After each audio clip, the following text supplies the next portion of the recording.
वाहिद बख्श मल्ला में government primary school की इमारत 1998 से नामुकम्मल। स्कूल इमारत खस्ताहाली की वजह से टूट फूट का शिकार है। स्कूल में पढ़ने वाले बच्चों के वालिदैन ने सूबाई महकमा तालीम से बरवक्त नोटिस लेने का मुतालबा किया है।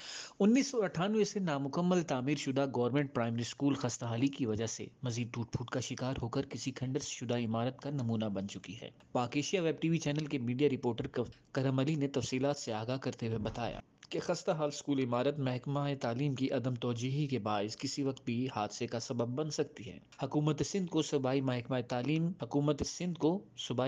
तालीम को तालकनारा के गाँव वाहिद बख्श मल्ला में जल्द अज जल्द तामीराती काम मुकम्मल करवाकर तलबा को सहूलत फराम करनी चाहिए ताकि तालिब इल्म पूरी तवज्जो से तालीम हासिल करने पर अपनी तवज्जो मरकूज कर सके। महकमा तालीम की बेइसी से सिर्फ खस्ता हाल स्कूल इमारत पर ही खत्म नहीं होती, बल्कि अफसोस तो ये है कि गाँव के 120 तलबा को इल्म की रोशनी से मुनव्वर करने के लिए सिर्फ एक उस्ताद मुकर्रर किया गया है। स्कूल के उस्ताद आदिम अली धारीजो बच्चों को तमाम मज़ामीन पढ़ाते हैं। स्कूल के मुंतजिम इमदाद अली मल्ला ने पाक एशिया वेब टीवी चैनल को बताया कि स्कूल के उस्ताद आदिम अली धारीजो को भी 2 साल से ज़ायद अरसे से तनख्वाह नहीं मिली। हुकूमत सिंध, महकमा तालीम और वज़ीर आज़म पाकिस्तान से अपील है कि वो जल्द अज जल्द दरपेश मसाइल का नोटिस लें और मसाइल को हल करवाकर पसमानदा गाँव के तलबा को भी तालीम हासिल करने में अपना किरदार अदा करें।